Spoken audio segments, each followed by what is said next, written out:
All right. Hello, everyone. My name is Lauri Tankler.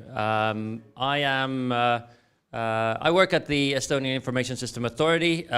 We also have a new international name today. We're now called the National Cybersecurity Center at the Estonian Information System Authority, so NCSC. There will be a lot of weird acronyms that you may know or not know tonight, so just bear with us. But I would like to just welcome you all to our first edition of a Cyber Meetup event. Just to go through this really quickly about why we are doing things and what we hope that you will be doing as well. So, first of all, there's some food, there's some drinks for people who are here online, and offline, and everybody who is online can grab their own food and drinks and follow us along. We're going to have an hour-long, an official part of this, and then like an unofficial part of this. So everybody who's online, you can go on and mingle with your homies at home after 1 hour. But everybody who's here at the Palo Alto Club, and thank you for the Palo Alto Club for hosting us. Thank you very much. Then you can find some more drinks and some more of this food, finger food, and mingle with each other later on as well. We have an agenda, so this is not a completely structureless event here. We actually have an agenda. We have 4 things on the agenda. One is what I'm doing right now, introduction. Then we're going to be talking about the threat landscape, the threat landscape that we've seen in March and actually also last year. For reference points, we also have this Estonian Cybersecurity in Estonia booklet on some of these tables here. They're both in Estonian and in English. And feel free to read them. Feel free to actually grab some of them along. And if you need more of them, like physically, these books, you can actually ask us. Then we can probably organize something for you and your organization. Then after that, we have a guest speaker. It's not just RIA that's doing this whole thing, but a guest speaker from the NATO CCDCOE, the Cyber Cooperative Cyber Defense Center of Excellence. That's right, exactly. You're correct. I was testing you all. Carrie is going to be talking to you about the Locked Shields event, the biggest NATO exercise, I think the biggest cybersecurity exercise, at least here in the Western world. I don't even know if it's in general. And then we're going to come back to some of the new initiatives that we're promoting here in RIA, by RIA, and one of them is called the CyberTransformation. It may, I'll let you know what it is, and then we'll definitely have questions and ways to discuss with these things with everybody else as well. During all of these talks, first of all, you are welcome to ask questions. For the purposes of our online viewers, we have a separate microphone here for you if you have questions for our presenters in the beginning. Just raise your hand, and I or some of our colleagues will get you this microphone, and then just ask questions. Right? But so this is for the housekeeping. Everybody just have fun, and then after this whole thing is over, then all of this is for the next hour just yours to just hang out and then find out who are these weird new faces that I've never seen, and why are they here, and how, all those questions. So one thing I need to also address is why are we doing this in English right now? Because usually if we do events by RIA, we do them in Estonian for the Estonian cybersecurity community. Our audiences or our target groups are usually either the operators of critical services, or they're going to be implementing some sort of standards and all those kinds of things. Some events are aimed at building this kind of a community who can, I don't know, call each other and discuss incidents and all those kinds of things. But we also recognize that there's a lot of people working in the cybersecurity community here in Estonia who may not have Estonian as their first language. And we want you to feel welcome here as well. All of us Estonians, we know English so well, like so well. It's like no problem at all for us to actually keep this to make it so that you are also you also understand us, because eventually after the lights go down and people come off the stage, we're going to be talking to in English anyways. So why not just do one event in English that we can actually join together, and you can also find out what's going on here.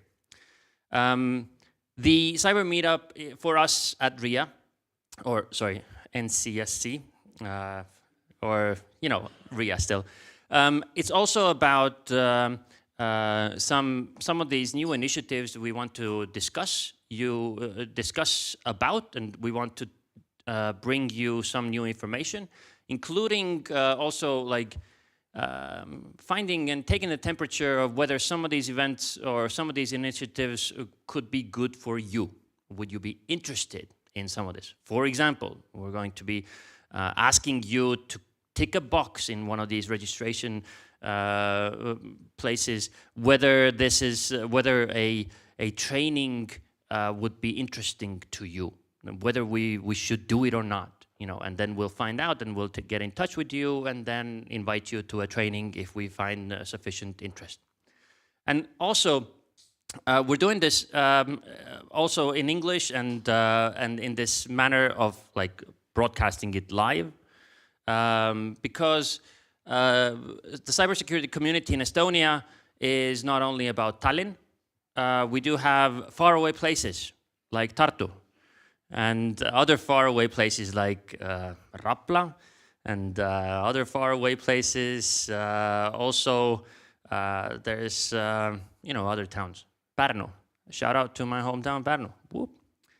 And the final reason why are we doing this is why not? It's been a while since we saw you guys, and we really want to see you guys again, and we want to talk to you and hang out with you a little bit, and then grab a drink, and then stuff like that. But before we continue on this path of finding out what incidents there are, I would like to introduce to you some new acronyms which may be less important to you but are important to us.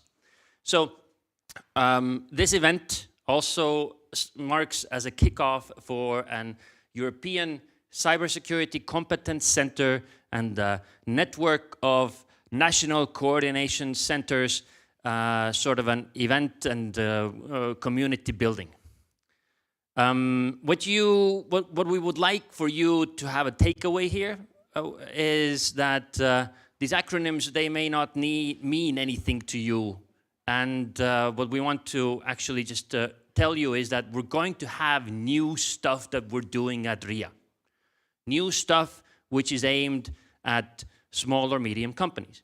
New stuff that is aimed at the cybersecurity companies or service providers. New stuff that is aimed at building the next generation of specialists. startups, spin-offs, these kinds of things. We are going to have new initiatives in the next couple of years, and they have all something to do with the National Coordination Center, which is us at RIA, where we do this. We have a role here. And they're being funded by the European Cybersecurity Competence Center, which is not yet operational. So we're basically doing the work with, that the ECCC should be doing. You don't have to remember those acronyms, but if you do, kudos. Every member state in Europe is going to have one of these coordination centers. They're going to do their own events for their own community, and then we're going to do some stuff together. So we don't know yet what we will do together. For example, I intend to bring some of their initiatives to these events, to have them come over here, talk to you, hey, we're in Luxembourg, or we're in France, and we're doing these kinds of things. If you want to join us, come. And then I hope that some of you will maybe find partners in some of these other member states as well through this network of national coordination centers. Is there money in it? I don't know.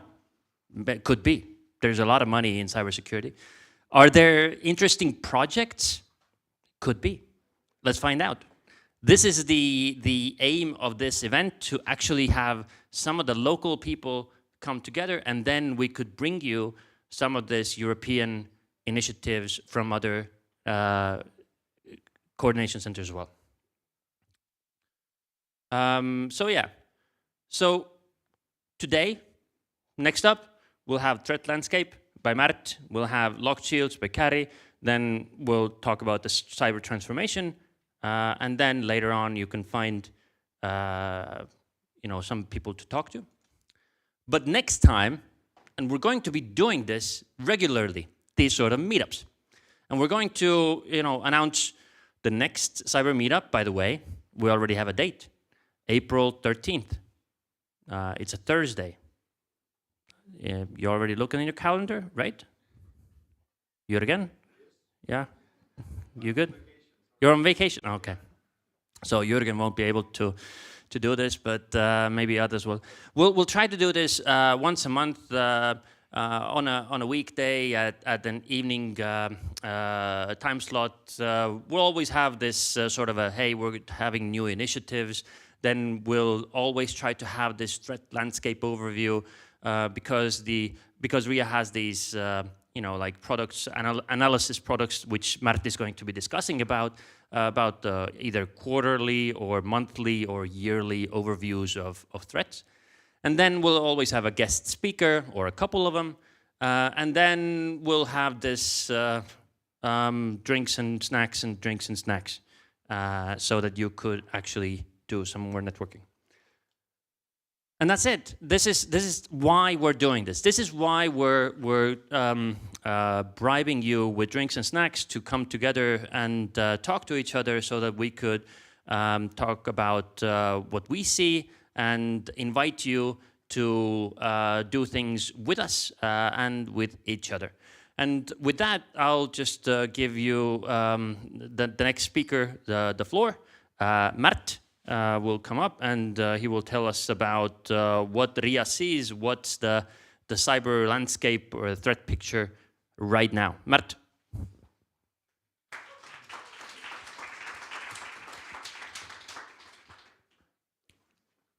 Many thanks to you, Lauri.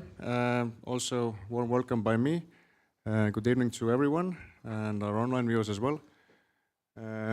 My name is Märt Hiietamm, like is written there on the slide.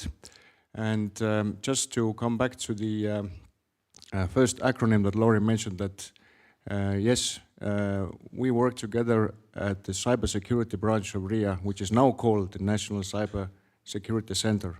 And this is basically only because in every EU member state there is such a center already, and we just wanted to be, not to explain to everyone when we go to the EU that we are in fact the national cyber authority. But that's that. I will today speak a bit more about actually last year and also what we or my department does in the NCSC in RIA, because this is the sort of the kickoff. And next time I'll try to then focus on really what happened during the last month and go more in detail on that. Lauri mentioned all those formats that we do, and we actually do quite a lot, and most of this stuff is public and is available on our website. Not all of this is available in English. Probably not all of this will never be available in English, but there will be more things written in English as time passes, I'm sure. Every morning we actually have a newsletter which is an overview of what happened during the last 24 hours. And this is in Estonian. You can register on the mailing list. It's very easy. You can do it on any email address you might have. It doesn't have to be anything special. Then the weekly overview. This is of the regular formats. This is the only one which is not public. So this is for the Estonian officials and CISOs of national agencies or critical service providers. The monthly summary is what actually we'll probably be speaking about next time, and then the time after. So this is, again, a public thing. It is only in Estonian right now, but we will try to do it in English in the future as well, for the benefit of this audience here. And it consists of different parts. One is like the creme de la creme of incidents. Then is what RIA has done, or the NCSC in RIA has done to enhance the level of cybersecurity in Estonia. And third is the most noteworthy incidents globally. The quarterly summary is in Estonian and in English. It comes out around a week or two after each quarter is over, and that then we focus on 3-4 biggest issues we've witnessed, and then we also give a small evaluation or assessment what we think that will happen in the future with that. The cybersecurity yearbook Lauri mentioned. Today, actually, I will be mostly focusing on the cybersecurity yearbook. This takes up everything that was important for Estonia in cyber last year, and then I will focus on that. You can, like he said, you can take it. You can read it also on the website. And then we do like more ad hoc things, threat assessments, incident reports, etc. But moving on. Right, just a slide about the yearbook once more. So it's, like I said, it's in English and Estonian, and it's very nicely available on our website. So last year, there were a fifth or more incidents, registered incidents by us in the NCSC in RIA than the year before. So this is not too significant. It's a bit significant because it's been actually pretty stable the last 3-4 years. And the biggest number was phishing, different kinds of phishing. But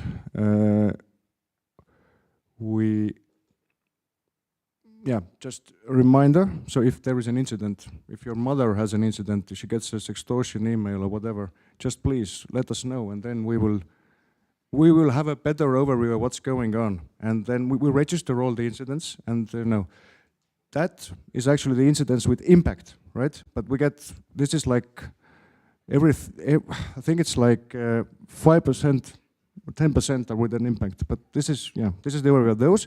But it's always good to know, even if it's just an email, it's good to know. So please let us know.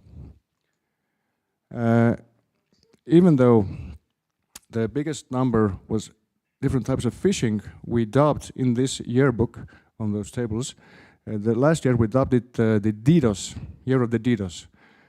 I think the year before we named the preceding year security vulnerability year, and the year before I think it was phishing. Yeah, exactly. Yeah, probably phishing or no, it was phishing. So it was like the the new trend that comes in, the new biggest trend. As you can see, there, the number of DDoSes last year here was much bigger than the year before. So it quadrupled, right? And this is of course very much to do with what's happening in the world, namely the horrible Russian war on or in Ukraine.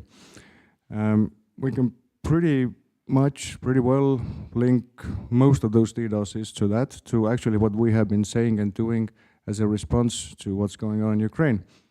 And just we have picked out 3 more significant events. So last year in April, the locked shields was happening, and that's the next agenda item, right? And well, it's a NATO thing, right? So of course there was a wave of DDoS on different institutions, by Russian-supported groups or just volunteers, whatever. It was a Russian thing. Then in August, who was already living here, you might remember that there were a few monuments removed from public space. One was a tank in the east of Estonia, and that was the record in DDoS that year, the time. You can see a connection there, the obvious one. Then at the end of the year, our parliament said that the Russian regime is a terrorist one, and that was the second busiest time of the year in DDoS. So there's a big correlation there. So the year of the DDoS, even though phishing was the most prevalent. Just a very quick overview, because we're a bit behind time, I see. We had some quite major service disruptions last year, but this was none of them was with any attacks. It was just like failures, basically. Maybe the biggest problem was in December, when there was just a major storm on our islands, and then there was no electricity for, well, days in some places, and then there was of course no mobile. So that was a problem. But that was a cyber incident, but not an attack. And maybe also to mention the EID problem at the end of August, when actually you couldn't identify yourself for 3 hours, I think, during one night. So that was a thing. A lot of fraud, there's phishing basically, and very different things, right? Banks, courier companies, also CEO, salary invoice. It's been there for years now, and it's staying. The emails are getting, the texts are getting better in Estonian, so it's going on. There are some costs involved for the victims. Could be thousands, tens of thousands. So it's something to look out for and warn your friends and family about. Ransomware, globally, it's a massive problem. For us, it's a problem as well, but it's not been maybe as big or as massive yet. And actually, the number of registered ransomware incidents, that's why I said please notify us every time there's an incident. The number of registered ransomware incidents went down like a third. But still, there were significant ones. One company, for some reason, got it twice. Normally the victims end up not paying, probably not either, but not paying. But we are aware of incidents, cases in which actually payments were made, and not very small ones. We're talking 6-figure numbers here, and it's, for an SME, that's not that little amount. So yeah, please be secure and do not leave anything in the open that shouldn't be in the open. And if there is a problem, also let us know, and we can, advise you where to go next or what to do next. Then there is a slide about the most notable incidents last year globally, which is also there actually as a chapter in our yearbook. And I just basically, okay, there's data leaks here, but these are all ransomware related. So different public services were hit by ransomware in different countries. Also, France, Montenegro, Albania, Costa Rica, I brought out there. But imagine if you're a 1,000-bed hospital with severe problems with your services. That's a problem. And then they even declared state of emergency in Costa Rica because a lot of things had to be run on paper again. And there was not, it's good that here we have so far stayed clear of such massive problems, but it's always good to be ready to counter them.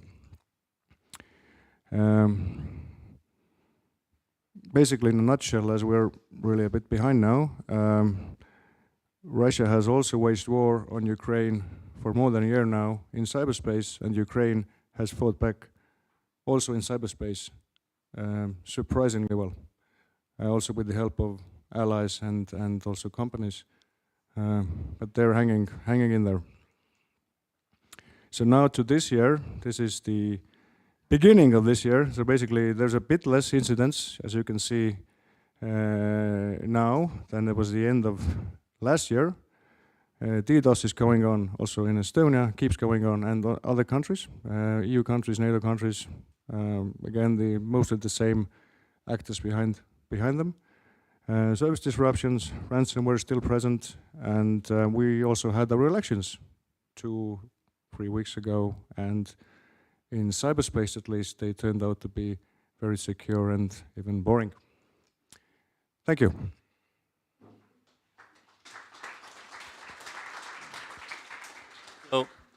So I know, time and everything like that, but we do have time for questions. And if there's anybody who feels like you need clarification, over there, just a sec. Thank you, Eugene. Just a random question, okay? Yeah. Do you have a plan to have an e-voting hackathon? So, e-voting hackathon ideas. Well, it's not. Let's say it should probably be planned by another authority, the election board. But I think that could be a good idea. Yes. Yes. Does anybody have questions about? So, a lot of these things that he talked about were chapters, also in this cybersecurity yearbook. Pick it up, read it, and then you can ask him again, because then you'll know a lot more about what was written there. Okay. Anyone else? Not right now. Again, you will have time to actually ask questions later on as well, because he will probably stay at least until the end of, Maybe not until late, but a bit. Yeah, not too late, but okay. All right, thank you. Yeah. Okay. Thank you so much. And now we will. I'm inviting you, Carry, up to the podium. We will have a short overview of what is the largest live fire cybersecurity exercise in the world. I think. Estonia is also, of course, taking part as a blue team there, but we're not talking about the Estonian team here. We're talking about the general locked shields idea, right? Thank you. Well, I was unfortunately given 20 minutes, and now it's a bit less, so I could spend 2 hours here about talking my stuff, but thank you, Lauri, for inviting me, and thank you everyone for having me here. I will be briefly giving you a overview of what is locked shields and who am I and etc. My name is Carry Kangur. Those who speak English can call me Carry. Thank you. And my first question is always when I talk about locked shields is like, who has heard of locked shields before? Oh, nice. And who have been participating as training audience in the past or now or part of the organizers? Still a few.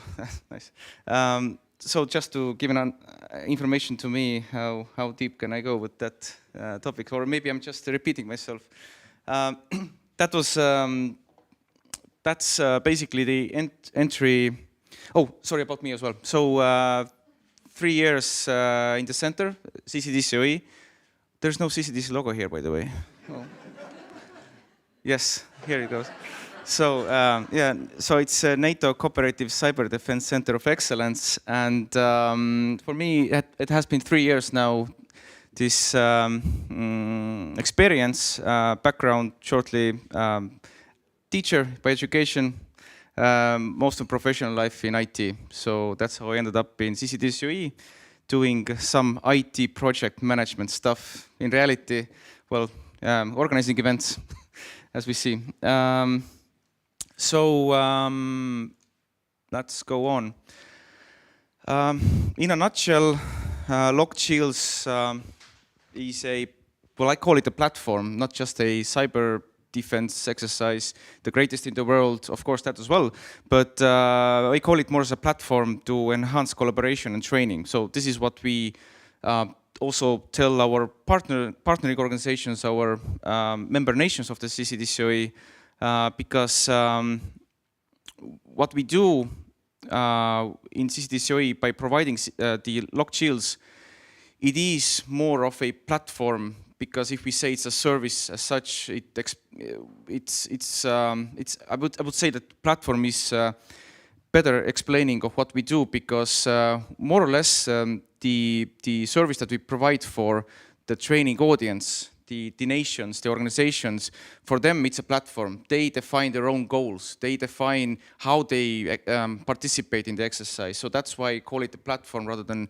a exercise which is like really directly controlled how you do it. So it's more of a platform.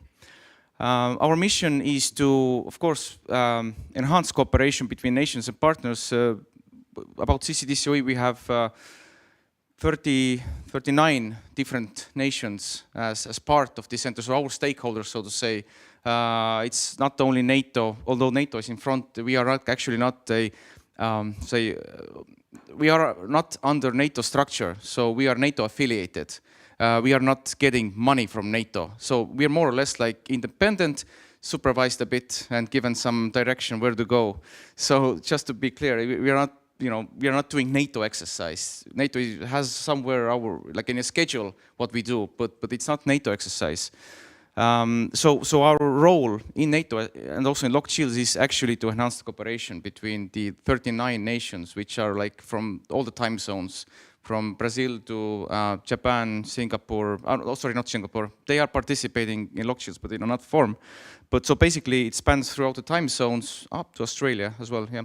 So we basically support NATO by providing this platform, so NATO itself can, and like-minded nations can work, let's say, more nicely, make it easier for them because they can cooperate in locked shields, for example.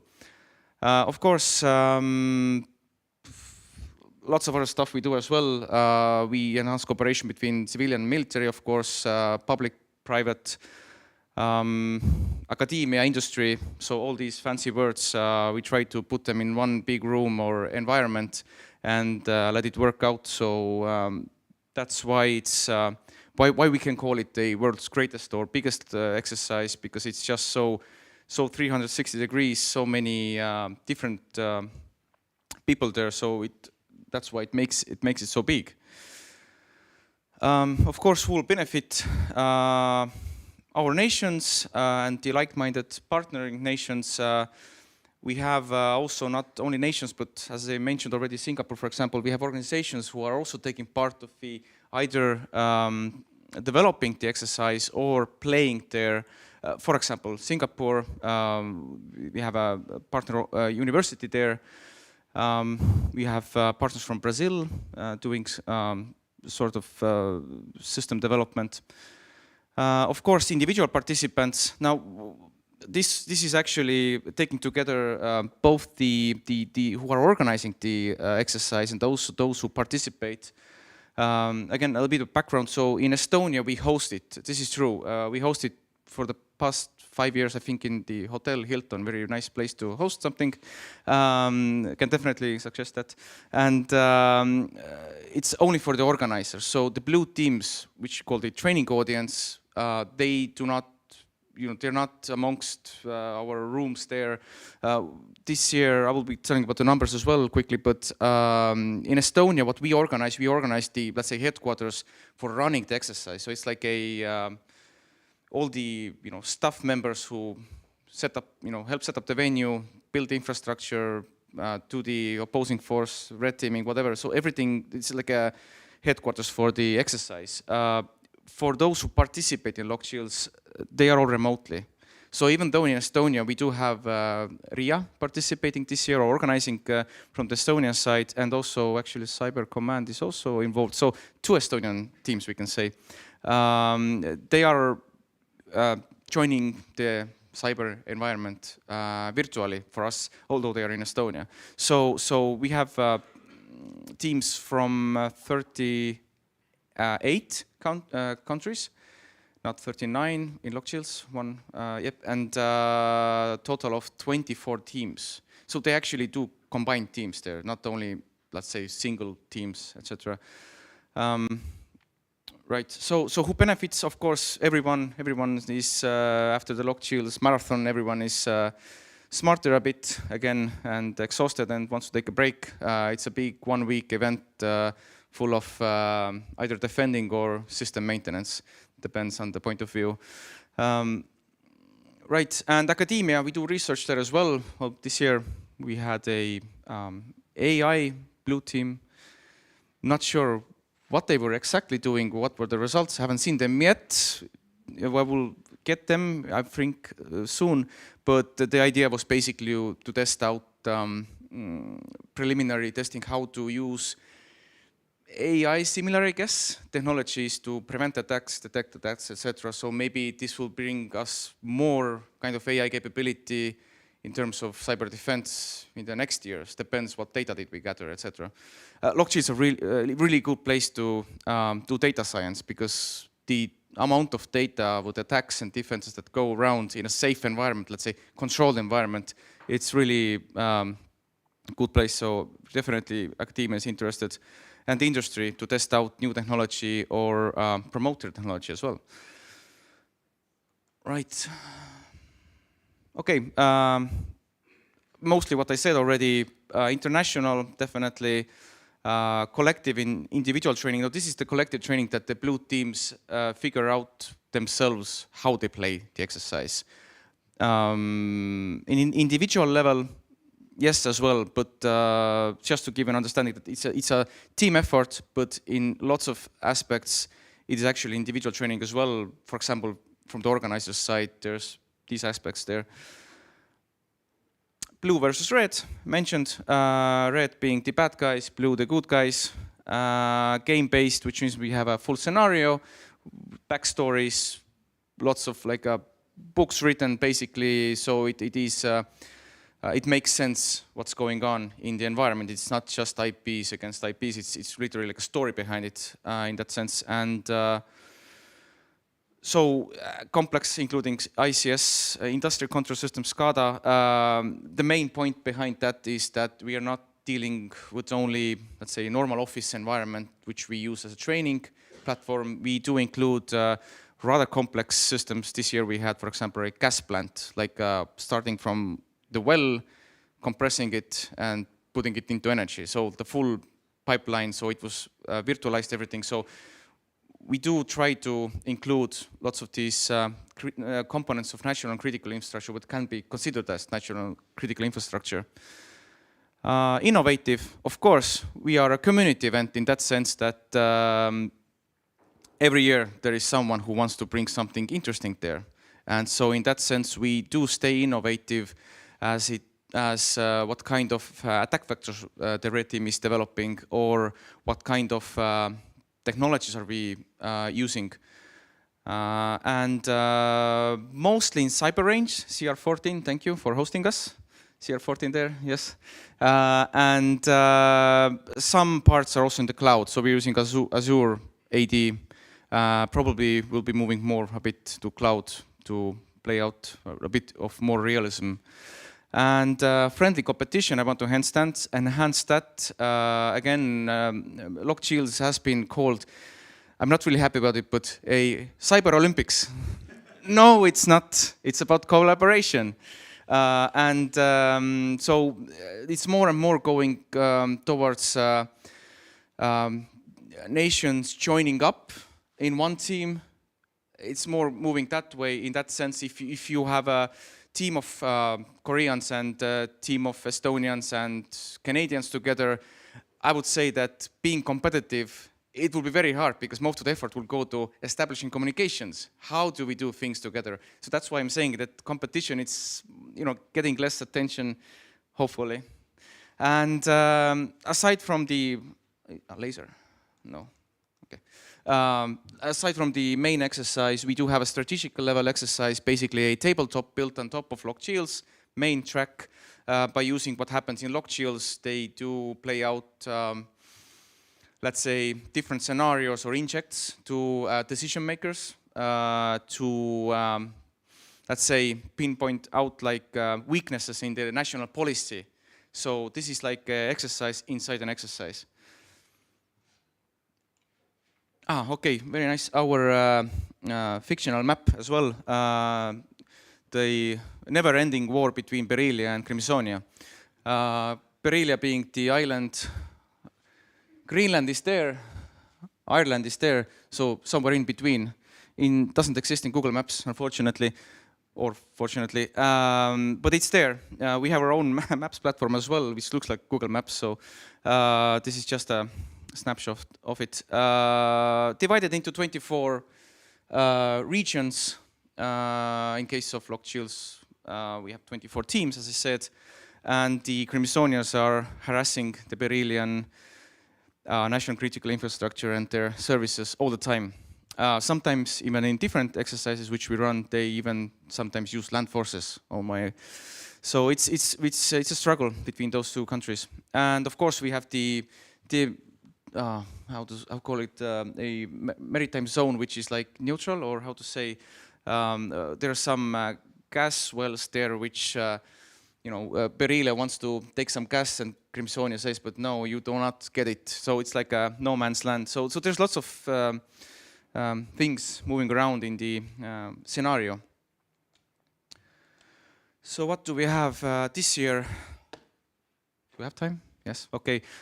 Just the highlights of where not the main effort has gone, but what we usually bring out as more, say, understandable, or what we want to point out is air defense. This is something really interesting because we've integrated air defense system also, I think, with the satellite system, which is here.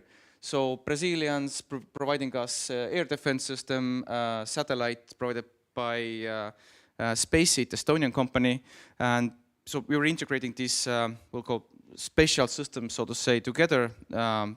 And these are the more complex ones. We have our own 5G built from open 5G something. So it's not like commercial software. We literally have antennas in our lab area, which I asked, if can we make calls to Locked Shields network with our phones, and the answer was almost. We can use data, but not calls yet. So we have the full, let's say, 5G deployment there. And again, voice over internet protocol using the 5G again. So again, linked together.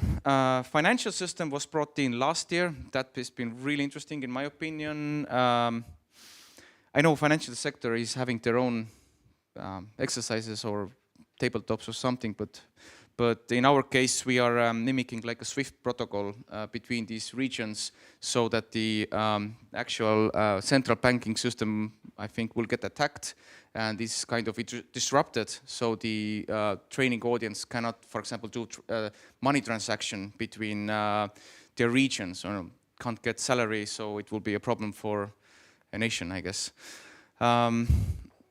Right.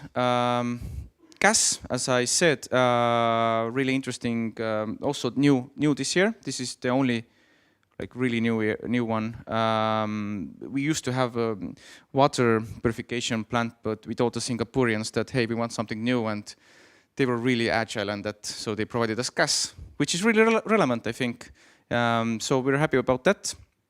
And I mentioned already the cloud and on-premise stuff. So we're hoping to get more Azure cloud microservices integrated the upcoming years. And of course, I have to mention our container orchestration, Kubernetes. It has been a mess to set it up in LogShields, and but we got it working. So we're happy about that.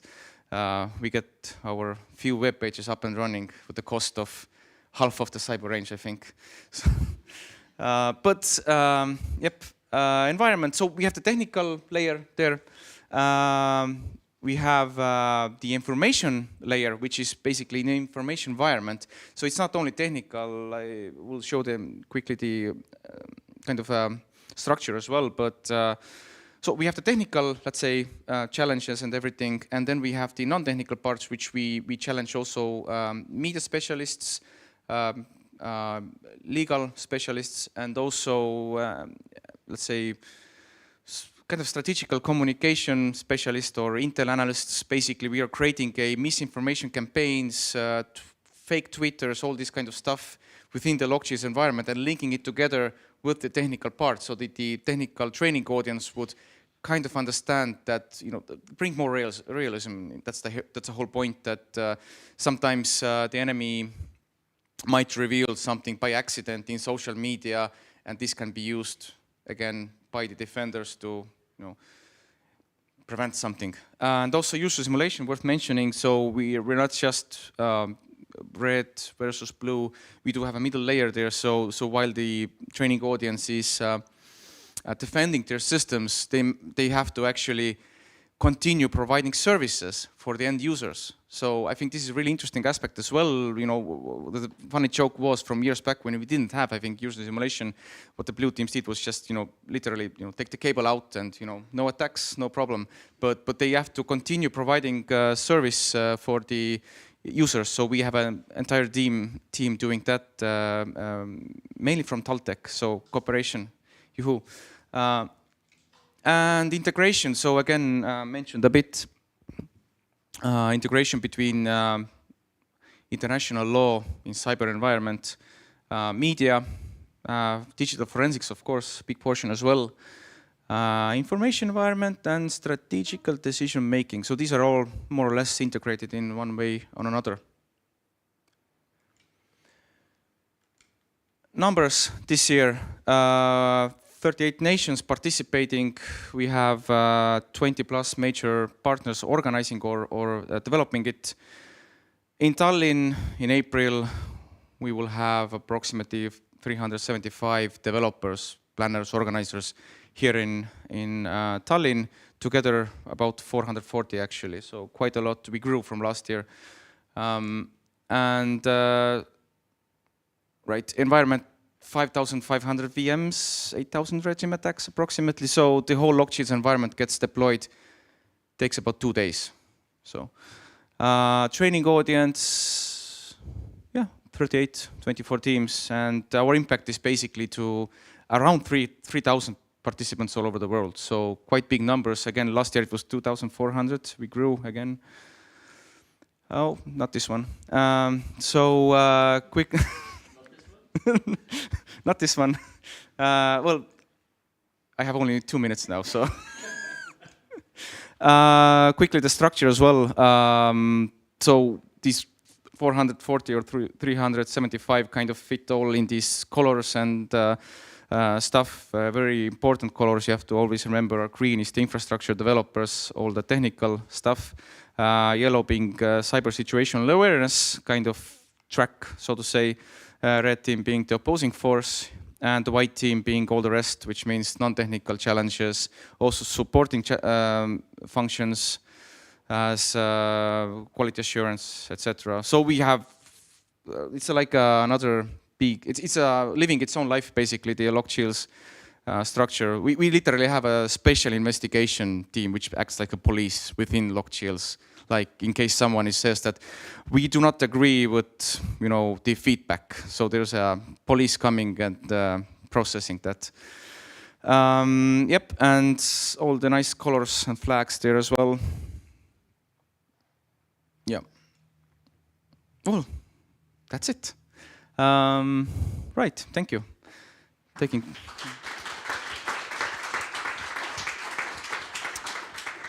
So we can take a couple of questions here, and then after this, we'll definitely give you opportunity to ask questions later as well. Marile? Hello, and thank you, Carry, for the presentation. You mentioned that LockShield can act as a test bed for new technologies. Can you elaborate on that? And if I have a new technology and I would like to test it, so what should I do? Yes. So few examples. We've had experience with, I think, for example, SpaceIt is a good example of, I think, not sure how big they are, but they do space technology. And I know that by deploying and developing stuff for locked shields, they do get a lot of good ideas what to maybe integrate for their own, I don't know, beta versions for the clients. So in that sense, this example can be used in other different, I don't know, ways as well for different companies. But our main, the companies we want to bring on board, there's lots of freedom we have. There's some limitations as well. But the main interest from our side is, as I said, national critical infrastructure, something that would make sense in a cyber defense kind of scenario. So financial satellites linked together with national airspace defense, these all make sense. So in that way it's possible, but case by case basically. info@ccdc.org. We have one more question over here. Thanks so much. You mentioned you simulate also administrative or strategic aspect of this reality. So my question, in exercises, do lawyers as useless as in reality? Or Sorry, what was the middle word? Who were useless? Lawyers. I haven't been part of the law track, but CCDCOE is one, let's say, research area is cyber international law, how it applies to cyber or vice versa. So in that sense, our, let's say, media track, the legal advisors who we train, we basically challenge them with questions that they might have to consult technicians with, or technicians have to consult with them, because I mean, maybe in defense it's maybe easier, but in offense you need to really consult with legal advisors, basically, if you can do this or not. So did this kind of answer your question, or they are not useless there? No. Okay. Sorry? How is it going? You're happy with the results? I mean, I'm looking at the statistics. We are getting more and more legal advisors being interested in participating in locked shields, because it is basically bringing a new domain or more knowledge to their everyday work. So it's a really specialized kind of training what they get. And we have a short intervention here as well. A question. First of all, international law is important, coming from foreign ministry. I wanted to ask about the previous year's experiences with SCADA, and actually building up upon Marile's question here. Lock shields has been using, let's say, Siemens, different small bits of technology. What has been the feedback from these big companies that you have used so far, and what has been kind of this a training aspect for them?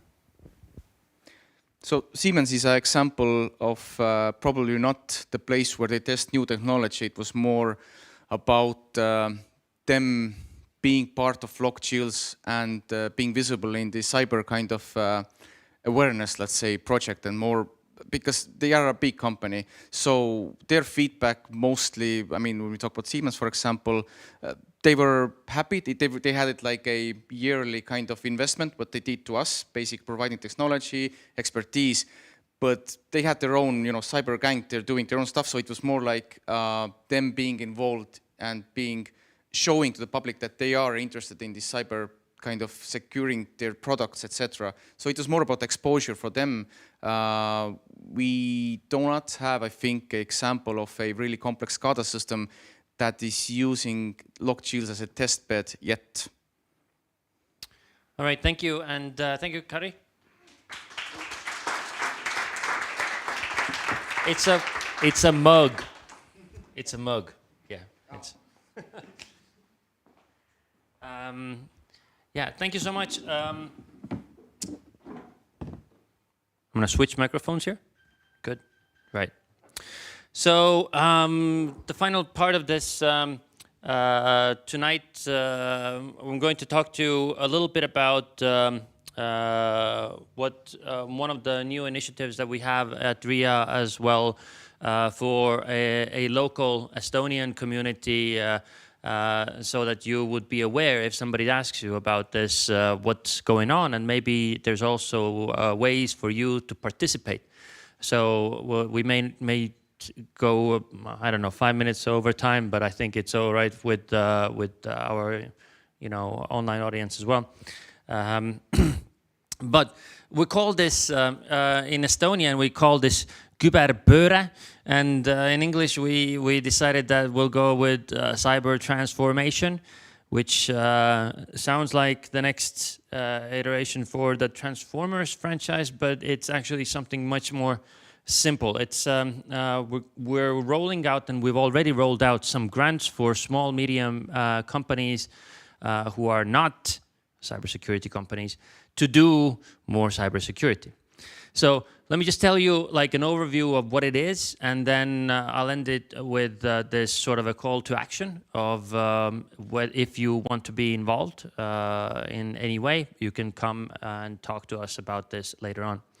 So when we go for this, it's when we started this, we decided that we have this opportunity with the European Cyber Competence Center and the European funds to actually make a change, make this sort of a little bit of a, make a change in the Estonian small, medium enterprises to who could assess and improve their cybersecurity posture a little bit, because we've seen at RIA that SMEs, when they get hit, would they talk to us about an incident, we ask them, so what have you been doing to prevent this? They're like, we haven't done anything yet. And we're going to do stuff now that we've been hit. So we saw that there were a lot of these companies who may not have had the resources to actually assess their cybersecurity posture. And then we decided that, hey, maybe we could help them out. And so we're doing this as a pilot project aimed at some specific sectors, industry, logistics, wholesale, retail, construction, so on, to actually see whether these companies would be willing to invest resources into their cybersecurity if we gave them a little boost. A little boost means 50% of their costs in some of these areas and up to 60,000 euros per company. So we came up with this scheme, and the scheme goes like this. A company gets a cybersecurity assessment from a service provider. The service provider assesses the company, identifies the shortcomings, and produces a roadmap for that company. And then the company puts together a project to, address those shortcomings, to make them better. Everybody wins. Yeah, that's the end goal here, that everybody wins. But a little bit more concrete, the roadmap that we're talking about has to be very similar in terms of quality, but we don't want to go and sort of like limit the amount of companies who could provide such a roadmap or assessment service. So we don't want to go to and say that, hey, this company is good, this company is not good, and all you construction companies, you go to that one, but don't go to the other one. So we wanted to make it so that they could come to the open market and get their cybersecurity assessment and that roadmap from the open market. So we provided a methodology, examples, and companies, if they want to get that 50% for the roadmap, they could ask for this sort of a roadmap assessment, and then they could get a grant for this up to 10,000 euros or 50% of this assessment, because every company is different. Everybody has their own needs, everybody has their own size, maybe have different locations. Some assessments using our methodology could take maybe 2,000 euros, of which half of which we can provide as a grant. Some may take 20 million euros, and then of which we can only provide 10,000 euros as our grant. After that roadmap is done, this company will work with the service provider and or separately with another service provider to come up with a project to address the issues that have been identified for the next 12 months, because that's when our project money runs out. And these can be steps in a longer process that cybersecurity, as you know, is never a done deal. After 12 months of doing things, you're not ready as a company, you're not secure, but it could be the first steps towards addressing the small and important details, or starting to rebuild your company's IT infrastructure in a more secure way. You take the quotes from the service providers, and then the grant size for the project is up to 50,000 euros, up to 50% of total project cost. And there have, you can include personnel costs, consulting costs, and so on. All these, all these actual limitations and what you can do, what you can't do, what you should do, are all up on the Enterprise Estonia website. Now they are called the Estonian Business Innovation Agency. Yes, EBIA. Their website, still in Estonia, you can go and visit them at eas.ee, so it's still Enterprise Estonia. But so the idea is that a company gets an assessment from an external service provider, and they can get some grants if they use RIA's methodology. It's not that very flexible. Then, using a roadmap or the roadmap, they can put together a project to improve their cybersecurity posture. This is always based on a roadmap. The client's own resources and outside services are both eligible. It's a little bit more flexible, and so on. But based on these two things, what we're hoping here is that all the Estonian cybersecurity service providers and companies would, in the end, find a long-term solution with some of our cybersecurity companies, or find their own way of doing cybersecurity in their company themselves. So this is the basic, the maturity, low maturity, going towards a little bit more mature cybersecurity in a company. What can you do? Or what is it to you? So what we're trying to find here is also how many Estonian cybersecurity service providers would be willing to participate in this open market and provide that sort of a road mapping assessment services to Estonian companies. Maybe if you have a company that is focusing on some of these services, you can let us know, and we'll put your information on our website. And so when a construction company or a food industry company or a logistics company is looking for somebody who could come in and do a cybersecurity assessment, your information could also be up on our website, and they can get a quote from you as well. So let us know. If you are not in this business of providing these cybersecurity solutions yourself, but you know somebody, a company who could benefit from such a financial support scheme or mechanism, let them know. Let them Google us, küberpööre. You can go to our RIA's website, you can find it out there as well. Because in the end, this is supposed to be an incentive for some of these companies who may have not thought about cybersecurity that much before to actually start thinking about cybersecurity. So this is what we're doing.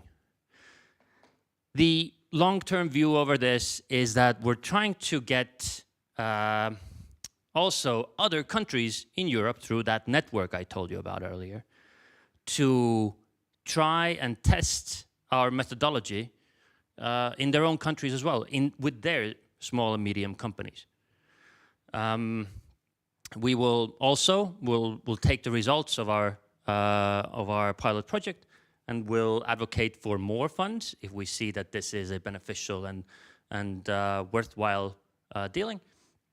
And this aim is to have such kind of like a soft standard of services which could be comparable across the European Union in different countries, across service providers, where you as service providers and cybersecurity specialists will compete for the clients, and so we can build a little bit up the demand for these services through these mechanisms as well.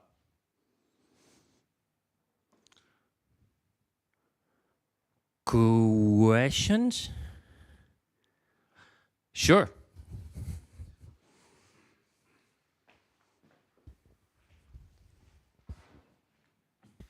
First of all, thanks. That's a very cool idea, I think, this concept. But in your concept, it is for small, medium enterprise, right? So in your world, the perfect model of cybersecurity is what? Is it Estonian standards or else? I mean, if assessment will be done, does it mean that in mirror and surprise it is compliant? Does it mean it means Estonian standards or else again? Okay, thank you for that question. As much as I understand this, so our aim here is to keep this assessment on this side a little bit lower on maturity and keep it on some of the basic technical things, such as, you know, if you scan your company in some ways, you find the vulnerabilities and you fix them. And the longer term solution is to buy some of these services or to actually work towards a standard. The standard can be an ISO standard. It can be the Estonian information standard. It can also be the Center for Internet Security 18. It's not really a standard. It's a control mechanism. The standards, or also you can have some of these assurance papers, controls from ISAE and those kinds of things from law companies. Those come later. We're talking about a very basic maturity level of assessment.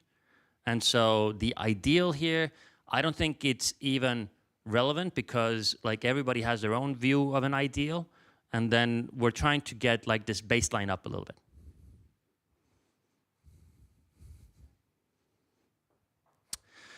You can come and ask me about this a little bit later as well. I'll be staying here a bit. we're already over time a little bit, so there's a lesson for us here.